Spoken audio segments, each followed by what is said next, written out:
With Shahrukh, one, he has been very lucky, no doubt about that. And two, his decisions may be well thought or may not be well thought, but they have been very brave and interesting.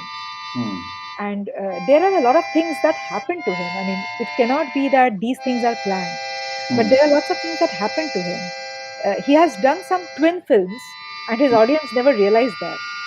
One example is Kuch Kuch Hota Hai and Dil To Pagal Hai. Both are about the friend and the lover, right? Yes. One shows the lover wins, the lover wins the boy. The other shows the friend wins the boy. He has actually told the same story from two different perspectives.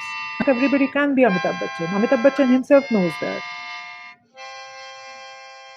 So the first thing I wanted to ask you about your journey, a bit of journey that you might have undertaken to arrive at your mythological motifs or the kind of choices in terms of your area of writing or artwork. Actually, this was not a very consciously crafted journey. It just things just happened.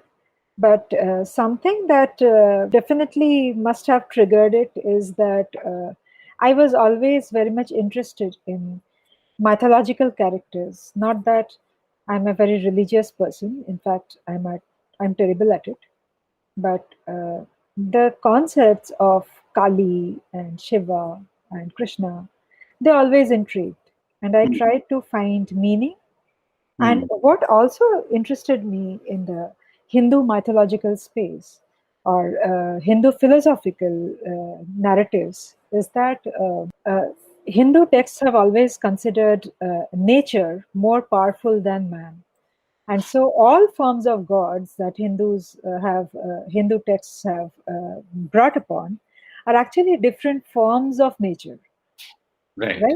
So, and it has always, in its various stories, it has tried to put forward the thought that you temper with nature at your own risk. And in the war between man and nature, it is always nature that wins. So those are some concepts which I found very, very interesting in the present literary, or I mean, I understand literary only. I'm not a scholar, I'm not qualified to be one. But I found these very, very interesting things to observe. And the concepts of Hindu gods had always been playing inside my mind. And since I was comparatively well read in the mythological texts, I had fat translations of the original Ramayana and Mahabharata, the original translations in Bengali we had at my home. So all the holidays that we had, I would begin with reading those and then move into other books. Then I have read many versions of Gita. So those things constantly played, and every time I tried to think about it, something new came out. So at different contexts, when I found that people were misrepresenting or misunderstanding or talking about these concepts in a particular way, which was not the right way of defining them or a very myopic way of looking at them.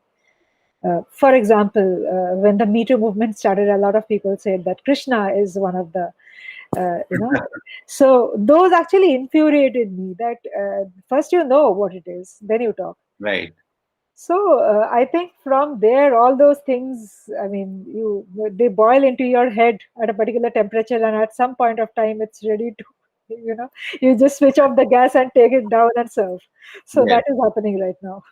Right. So on one hand, we find some people are in haste to just trash Hinduism, anything to do with the religion of Hindus, or for that matter, in the name of secularism, we have been trying to maintain distance from any kind of religious texts or religious mythology. We have been doubtful about them on one hand.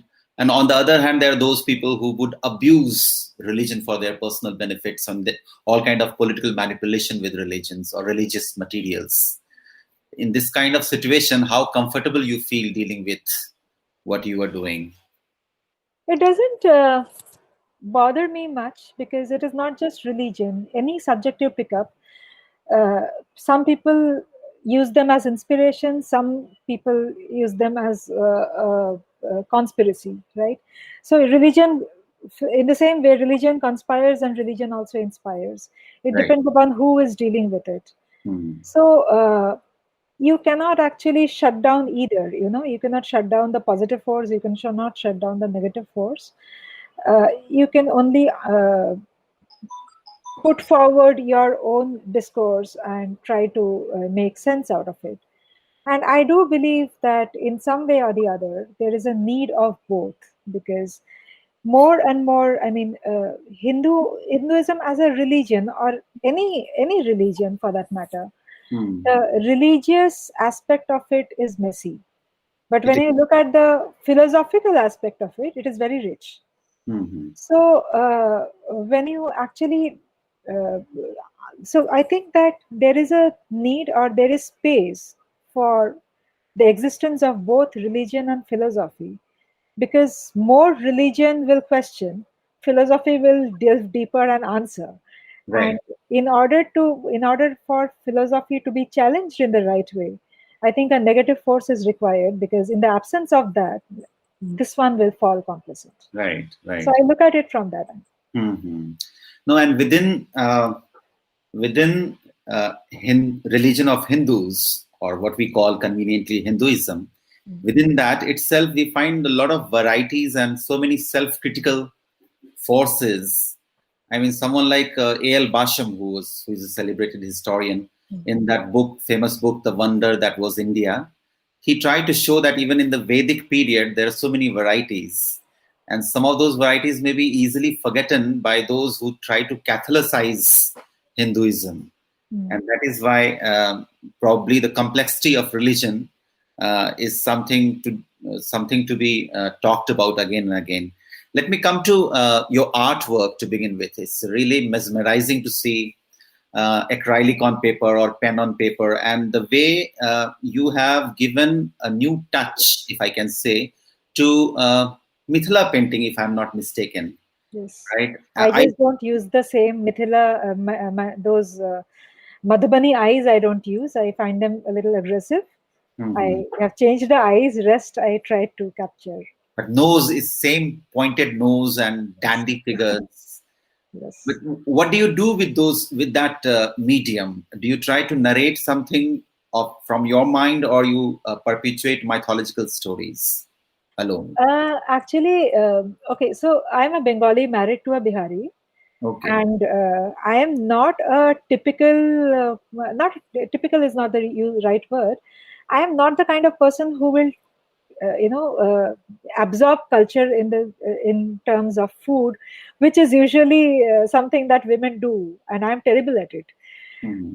But what I was good at, or if not good, I would say that what I was interested in, or I am always interested in, is in the other kinds of artistic cultural aspects. Mhm. So Madhubani is something which is very deep into, I mean, that Bihar Jharkhand area, Yes. and it was just that after marriage, I was trying to do up Durga in a Mithila art form. So it was like, bringing the two cultures together. And from there, the interest started. When I did that first Durga, it was, I was just trying to read up Madhubani, trying to understand that what are the nuances of it, how are the colors used, and how and why. I mean, how did this art form come, or why is it so congested, or what are the elements trying to mean? So after that, I really picked up interest in that art form and tried to do it. But I'm not a formally trained artist. I just do it out of sometimes out of passion, sometimes because I'm upset with everything else that is happening around, and so trying Right. to give myself, channelize my anger in a positive way. Mhm. So, but one painting that I can tell you is interesting for me. There is a painting of Kali. Mhm. If you see that, it is Kali is sitting atop a shivling, and from above there's a pot from which water is coming down, and she is taking that water. She is drinking that water. That was a dream, and the dream was a small girl. I didn't see Kali. I Hmm. saw a small girl who is uh, who is thirsty, and so she climbs on top of a shivling and sits with her legs on top, with a lot of authority, and from the water that is falling, she is drinking. So uh, even in my dream, I knew that it was Kali, but I Hmm. didn't see her as Kali. I saw her as a small girl. So Hmm. I somewhere tried to capture that dream in some way and had put it together like that. Hmm. But otherwise, it's just that I get a thought in mind and I put it together. Hmm. Especially when I don't want to talk to anybody, I Hmm. just Hmm. want to be with myself. That is when something or the other comes That's quite fabulous to hear the psychoanalytical journey of an out. artist, the work of It's generous of you to call me an artist. art. So then, how do you come to Sati series? I mean, you are getting quite good acclaim for doing this Sati series, in which Ahalya has come and which has made quite its presence felt. How do you arrive at Sati series? I will also come to your liking for Shahrukh Khan after this. Sure. So, all my books, all my fictions, I mean, only my fourth book was a comedy, and it doesn't have any mythological turn. Hmm. But otherwise, all my fictions have some kind of mythological touch. Not that it is deeply embedded, but there is a specific, Fall Winter Collections, which was my second book and first fiction, was about romantic journey of a sculptor. So I had to bring in Natraj. Hmm. Then there was Rasia, which was about the journey of a Bharatanatyam dancer, and it's a love triangle between Bharatanatyam dancers. And the stage show that they do up in Manhattan was on Kali, and that stage composition is called Rasia. So, Hmm. in various ways, I did explore mythology in various ways. Here, I mean, as you mature, I think you understand or you think about things a little deeper. So, what happened was, what came to my mind very strongly was the fact that uh, Panch Kanya, uh, Hmm. which is the series that I am doing as Sati series. Hmm. Panchkanya is a term used in the epics. It Hmm. is not used by anybody else. And it has been translated by scholars as five virgins. Hmm. So obviously, you are intrigued that how do you call a Kunti or a Draupadi a virgin? Or Hmm. why would they would be called virgin? Because they are known to have multiple partners. Hmm. And then when you think I mean, when you think about it, when you read about it and you go deeper, you figure out that okay, Hindu philosophy doesn't consider the physical body of any importance. I mean, it doesn't give the physicality any importance. It considers it a transient, house of the larger aspect that is the soul. Hmm. So the entire virginity discourse is about the mind, it's not about the body. Hmm. It's about how untouched you are in your resolve, how strong you are, how pure is your intentions, and how you have calculated your move or conducted yourself uh, in the face of multiple constraints is is the Hindu philosophy's way of defining something as important as sati or kanya. I mean, so that was very intriguing because right now, in our feminism conversations, we are talking about the woman's body and the woman's mind, right? We are trying to free ourselves from the body and talk about the mind and attach more importance to that. Uh, but an ancient text so many years ago had done that already, and we had completely messed it up in between given the number of eras that had come and the politics of each particular era has spoken about these stories. to make sure that they conform to the politics of that era, right? Hmm. So when you hear Ahalya's story, or when we were children, the way our grandparents may have told us Ahalya's story was to make us feel that what Ahalya did was wrong. And if we, the women, Hmm. do something which is beyond the boundaries of the rights and wrongs defined by a patriarchal society, then we are committing a sin. Now, when you come out of it, and I think right now we are in a position, we are in a state of education where we are capable of looking deeper into that story and try to figure that what happened. Did Ahalya really cheat? Or what is there a reading between the line that we have missed? Because if Ahalya has actually cheated, if that is the right thing that she had cheated, why would she be called one of the Panch Kanya? Why would she be given the important pedestal of a sati? So when you actually do that, that is when you figure that the story has been completely missed in the in the way it has been told. Hmm. There are multiple interpretations that can happen. I have given mine. Right. No, you're right. In a way, all this, female characters from mythology actually hold out great deal of possibility to understand our deeper psyche. Yeah, And even Kunti, Ahalya, all these stories actually suggest something deeper and something more complicated, rather than the way we would just divide everything into good, bad, and evil. absolutely.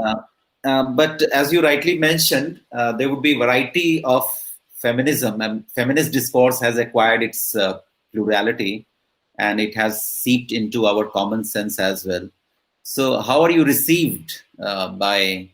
I mean, it's in larger common sense now that some of these mythological characters do not do justice to the rights of women, and so forth. That Hindu society was also guided by Dharma Shastra, and even now patriarchal society is largely disrespectful of women's position. Women have secondary status by and large, so and so forth. Hmm. So in that kind of situation, I'm not saying how do you defend yourself, but how do you feel as an author? See, what I feel is, at different eras, the intellectuals did face that very fundamental existential question that who am I and where do I come from? Hmm. And they try to seek answers. And when you go behind, I mean, you go back to time to seek those answers, you go back towards history, you cross various eras, and when time fails you, you enter Hmm. mythology, right? That is because history can be timed, mythology is timeless. And I find it very important to understand mythology, or the thing that Hindu philosophy has done is it has told us the stories, but it has not given us the morals in bullet points that Hmm. this is what the story means. It Right. has just told the stories and left it to the generations to interpret it the way they want. So Right. when there is a very staunch, rigid, you know, society, or such kind of a culture, which will try to dominate in every way possible and try to put its own discourse and shove it down your throat, Hmm. that is when the stories will be told in a particular way. And Right. when you are in a situation of better education, when you are in a situation when you can open your mind a little bit more and read the stories from that perspective, you will find a lot more in these stories. You will find a lot more about what it says. There's a lot of story within the story. Hmm. So when I look at these stories, I feel that it totally depends upon, and that is the magic of Hindu philosophical texts, that they don't pressurize you to read the story in a particular way. Hmm. Their magic is that each and every person reads and reads it in his way and in adherence to the politics of his mind, not Hmm. even the politics that he practices. Hmm. Because I might be a practicing liberal, but Hmm. when I read the story, I might read it in a completely neutral way, or I might read it in a completely uh, different way, which may or may not Hmm. be in conflict of my practicing ideology. Hmm. So it could be unsettling or it could be very liberating, Hmm. depending upon who is reading. Hmm. So when I read it, I felt that there is a very strong need to, free these stories Hmm. from the kind of consumption that has happened till date. Uh, and there, a lot of relearning, unlearning has happened for me as well. Right now, I'm working on Kunti, Hmm. and there is a point. So I'll give you one small instance that when I was doing Kunti, uh, I have shown her as someone who can see the future, right? Hmm. Uh, see the future because she is close to Surya. And when you are close to Surya, Surya is one entity who sees past, present and future. So Hmm. if you're close to Surya, you get that blessing, Hmm. right? So Kunti has that capability to have glimpses from the future. And in her glimpse of the future, she sees that moment when Arjun is pointing an arrow at a bird's eye. So initially, when I wrote, I had written that he had threw the three he had released the arrow, it flew, and Kunti closes her eyes. When I was rereading it, that is when it came to mind that why will Kunti close her eyes? She is a Kshatriya woman, right? She has grown up Hmm. seeing such things. She may have grown up as a Yadava, as a uh, person from fighting clan, right? She must be used to some bit of brutality. So it is my, it is completely my politics that Hmm. makes me feel that a bird's eye, oh my God, poor thing. I'll close my eyes and I'm seeing myself in Kunti. So that was a very interesting and a very rigorous, it's a very exhaustive uh, process where I have to release and liberate these women from my politics, from Hmm. my existence in them. Hmm. So often we are asked that how much we are present in these women.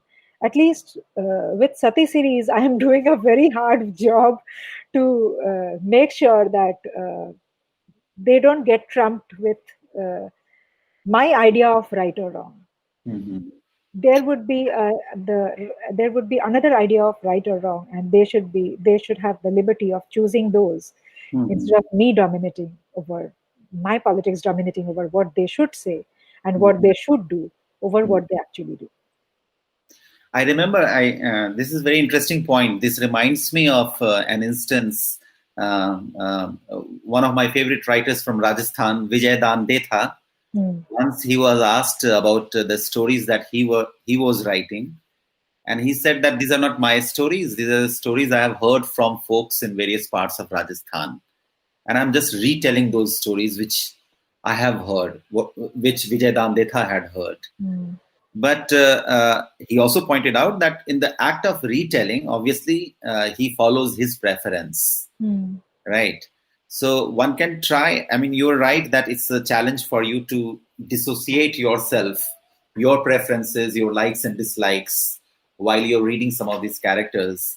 But in that craft of retelling about those characters, I'm sure um, your preferences, your likes and dislikes, or I don't know what, maybe your interpretative mechanisms in some Hmm. way would creep in. That's what I mean. I'm just trying to understand the finer nuances of your craft of Hmm. retelling about these No, mythologies. obviously it does, but when it comes to gender, gender identification and gender, how do I, what is the right word for it? That when you try to put the gender within a definition, right, Mm-hmm. or femininity in a definition, Mm-hmm. you are actually led by a age-old culture of Mm-hmm. putting women in a particular light. Right. What I just told you, that Kunti closing her eyes, is something that we have known. We are, women have been told that they must be tender, Yes. they must be nice. Mm-hmm. So that is a part of our consumption and being fed. that who we are, Hmm. the way we are told across generations, the way we have been, uh, we have grown up believing that this is how you should be. So a woman who is okay, for example, a very interesting example, if I may give you, Right. Kanna Ranawat, right? Mhm. What Kanna Ranawat is doing right now is something that many men have done and many men are still doing. But we are, and let me tell you that people are accusing her of being a complete bully in the workspace. Yes. Haven't men done that? Yes, they have. Isn't Bollywood known for it? So I am not supporting Kangna Ranawat, but Right. the fact that people are waking up to her and getting mad at her is because they are not culturally tuned or Hmm. conditioned to Hmm. accept that a woman can do that. Right. I don't know whether what she says about Hrithik Roshan is right or wrong. I'm not in the position to judge her, or I would not even get into that. But Hmm. the fact is that there are many men who have Hmm. done this to women and they have had their own good life. Yes. Yes. The fact that a woman can give it back exactly in the same language that a man can do Hmm. is not something that we are used to. And that's why we are even more enraged. We are Hmm. even more angry. And Hmm. let me tell you, there are a lot of people who are supporting Kangna Ranawat on the basis of feminism, on the Yes. basis of right wing politics. Yes. They don't have this in mind at all. It is just that Kangna is feeding into their brand of feminism, their brand of politics, and that Hmm. is the reason they are supporting her. They Right. don't have this in mind that we have faced this from many men in Bollywood, known and unknown. Many stories are very much there. Many stories has been suppressed, But now, I mean, people are very much upset that how can a woman do this. So Hmm.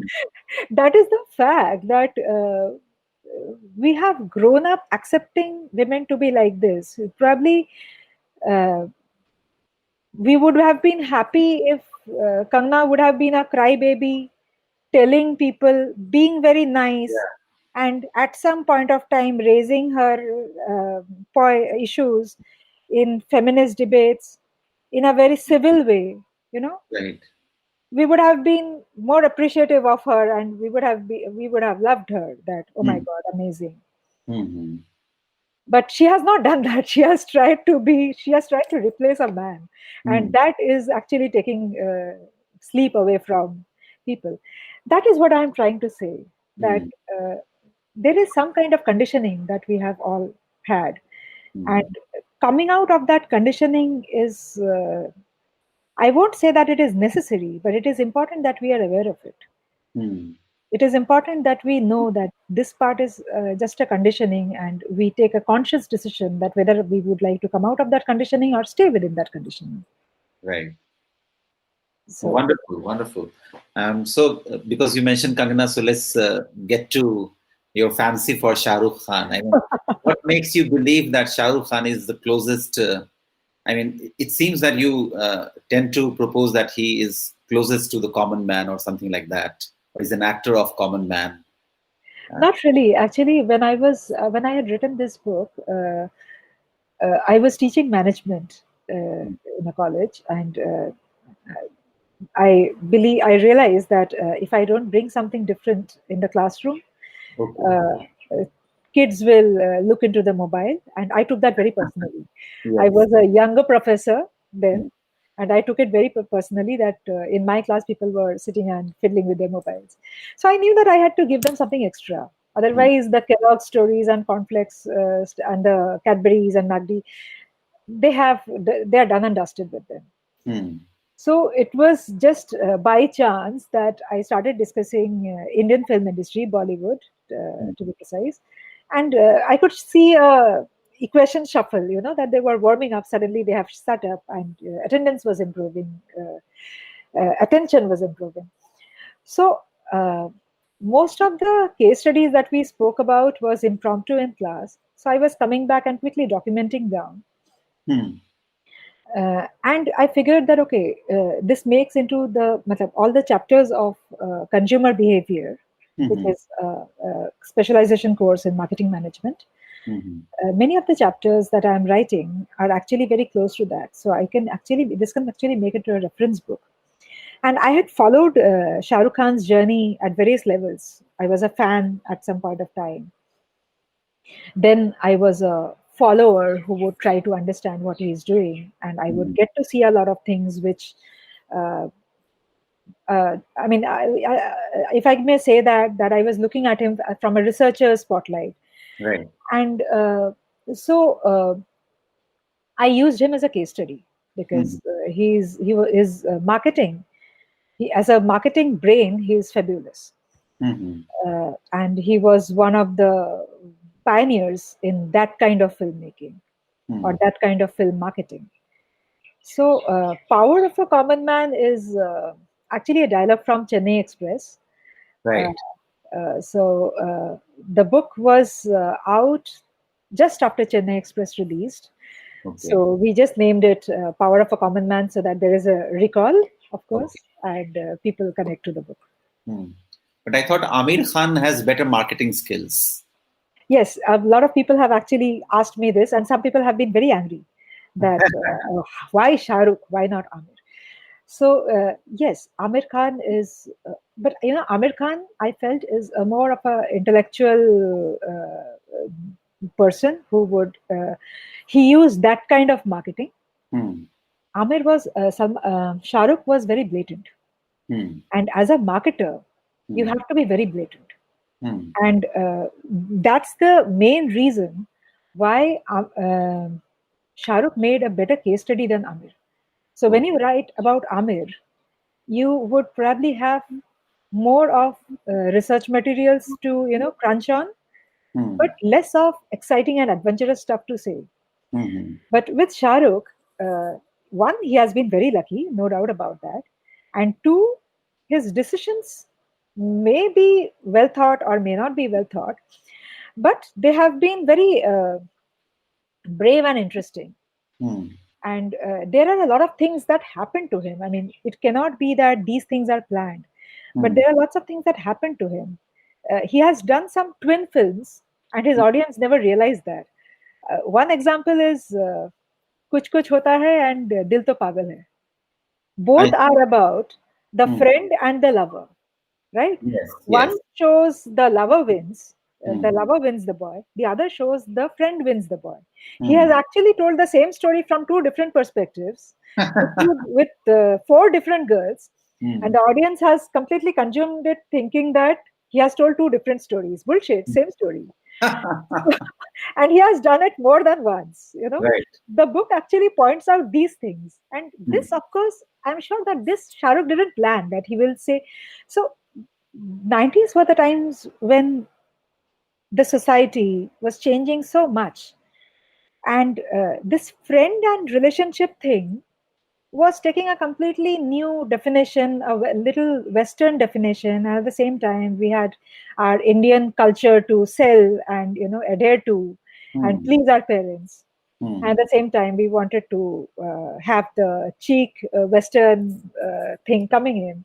Right. So this guy had actually said, "Ye bhi sahi, wo bhi sahi," and we have actually consumed his both versions Right. and celebrated him, Hmm. saying that how beautifully he has said. Some people Hmm. have said, people who had a crush for their friends Hmm. believed in one version.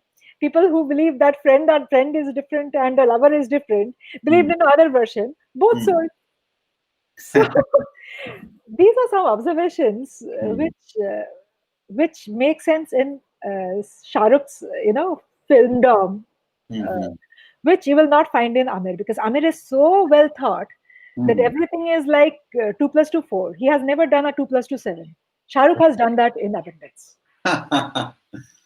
So, how much of this kind of strategy and this kind of uh, trick performance of Shahrukh was determined by this thing that we are hearing these days more vociferously? It was always there, but it is pointed out almost as a problem now. It's been presented to us as a problem now, which is about insider outsider in cinema industry, the whole nepotism business.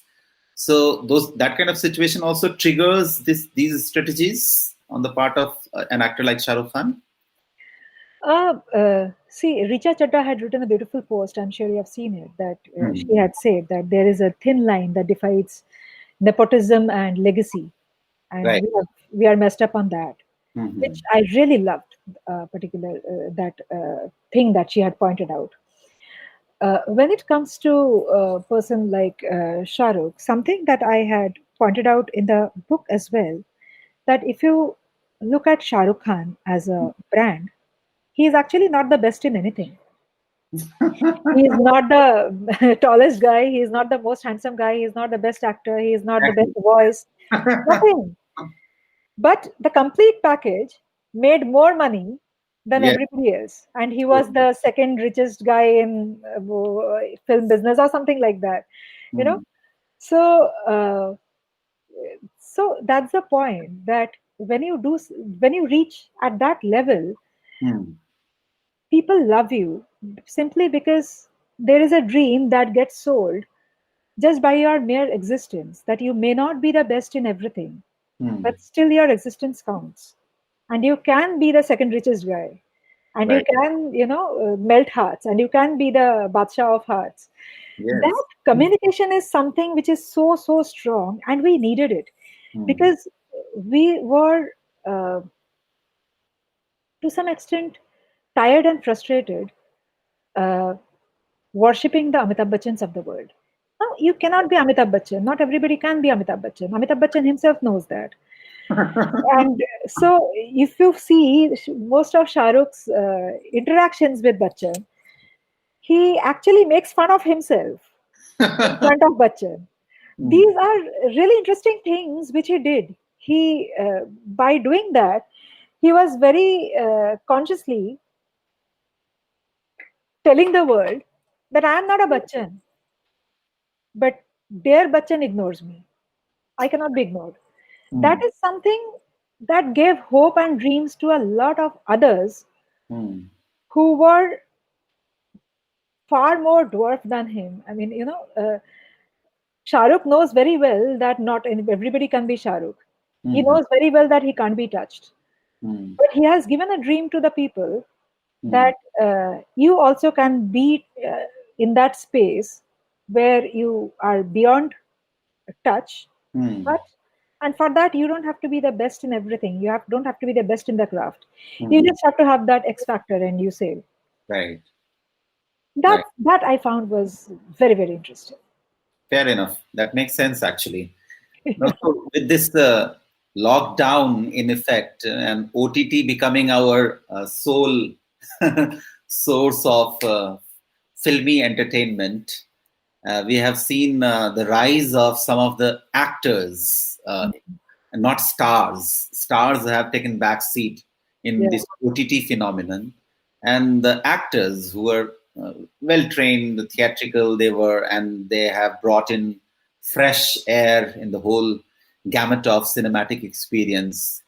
So this is a situation. In that kind of situation, what kind of new stardom would be created? That's something many of us are wondering about.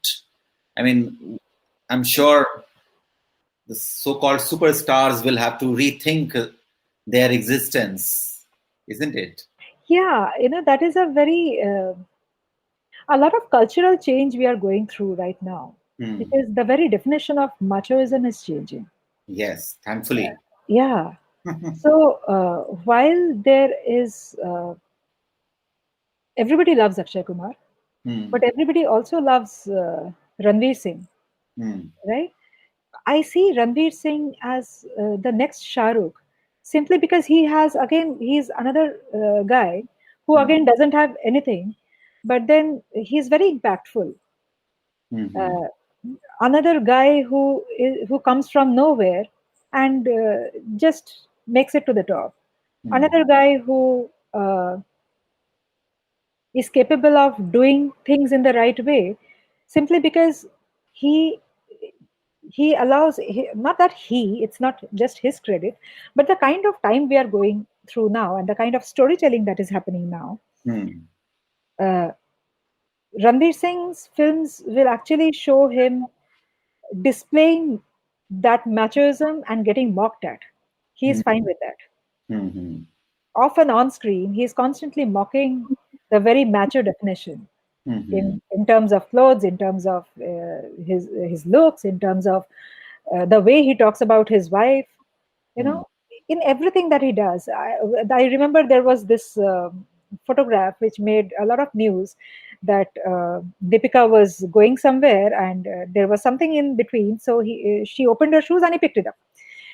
So that actually had gone viral. Oh my god! Oh my god! Oh my god! But these are again a lot of cultural change this might bring to our earth. Now, Mm-hmm. having said that, when you talk about actor and stardom, I don't believe that uh, actors will ever be able to replace the stars. Uh, Actors will always be actors, they are fabulous. But still, the stars will never fade simply because a person from a lower economic hierarchy, when Mm-hmm. that person goes to uh, a theater or anywhere to catch a film, he expects a larger than life thing because he is not watching a film because he wants that artistic consumption. Let's understand that. And Right. that is the major audience of cinema.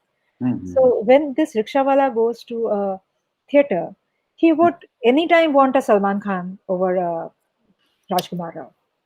Though Rajkumar Rao is a fabulous person when it comes Yes. to, Yes. but I'm talking about for everything from the looks, from the style, from everything. He wants that dream that uh, he tries to see himself in Salman Khan. He doesn't want to see himself in Rajkumar Rao. He Mm. doesn't want a perfect life. He is looking for a larger than life kind of a scene for at least 3 hours, because otherwise, outside that theater, his life is shit. Mm. So it will be impossible for any actor to pull the star out of a stardom. Stardom will always remain. I mean, in fact, very interestingly, when I stay in Mumbai, and Mm. I often travel by public transport. I always like public transport because I kind of have small conversations when I'm in the mood with Right. the people there. So I often talk to the auto For a guys. storyteller, it's important. Yes. So I often talk to the auto guys trying to understand what they do or how are things for them. So I once asked one of the auto guys that, do you watch films? So he Mm. said, yes, I have Hotstar or something, he said. So I asked him that which is the last one he saw. And he said, Ludo. Mm. So I asked him that, what did you like in Ludo? I Mm. mean, Ludo dekha to okay, क्या अच्छा लगा? And he said, Abhishek Bachchan, सोचता नहीं है ठोक देता है. So, you know, there is a need for that kind of, or there is a audience for Right. that kind of a film. सोचता नहीं है ठोक देता है. There are many times in his life when he wants to do the same to people who bully him, the police, the some of the passengers. You know how terrible people can be and how True. terrible life can be. So Mm. उसका भी मन करता होगा कि सोचता नहीं है ठोक देता है. But Mm. he can't do it. Abhishek Bachchan did it. He Mm. loved it. So that explains why Anurag Basu took Abhishek Bachchan. Abhishek Bachchan is very underrated. I mean, he should be. I don't know why he Yeah, gets he appears nice when he does not speak too many dialogues. probably. So tell me to draw closer to our conversation. I mean, you are a storyteller, you are an artist, you take interest in cinema, so many creative impulses embodied in one person. It must be quite, it must be making quite restless. Uh, at times, you must be quite restless with so many things boiling, bubbling. You Yes. have dreams coming in your, I mean, your dreams and your artwork coming together. So how do you lead this life rich with impulses? I am very restless most of the times, not sometimes. It is just that. But what happens is I get a bubble of ideas constantly. Hmm. Sometimes I write them down, and I try to make things happen. And when nobody does it, I do it. And that is something that I'm trying to control now, that just because I like something, I cannot be getting up and doing things. I Hmm. have to find the right kind of resources. And but I do have that impulse, that Hmm. I tell you something that, Dave, why don't we do this? And I see that you are not interested, then I talk to five more, and those five also are not understanding. So I'm Hmm. like, "ठीक है, खुद करके दिखा देते हैं," and they will understand. So it Hmm. often works that I have done something, and then others have found interest in that. Okay, Hmm. this actually makes it interesting. So that is something I'm really trying to control, because it's a terrible pressure. But Must be. Yeah, I can yeah, imagine. as long as it works. Yeah, but probably this is required for you to stay a pedagogue. That also is part of your personality. A pedagogue requires all these impulses coming together at times. Yes, I actually, to sum it up, I am a very ardent art lover. So Hmm. everything that I am doing has something to do with art in some way or the other. Right. And beauty attracts me in all kinds of, rich and intellectual ways, and all kinds of shallow and cheap ways. So I can be very fond of bags and shoes, and I can also be very fond of paintings. But I am driven by that, the beauty of being, the beauty of doing things. And as you understand that there are lots of things that is happening around us, there are lots of communications, there are lots of flags that we constantly receive. And Hmm. if I have to escape from those, the only way I can escape is to immerse myself in Right. as many things as possible, so that True. I'm not left with time for more. If I'm left with time, that is because I'm exhausted. And if Hmm. I'm exhausted, I'll either sleep or read a book. Hmm. So that is the way I try to conduct myself. Hmm. No, it's a very good idea. This is my takeaway. Live with the beauty of being, and just enjoy this kind of creative fulfillment one gets out of doing so many things. Thanks a lot. It Thank was you so a much. pleasure talking to you. Absolutely, same here.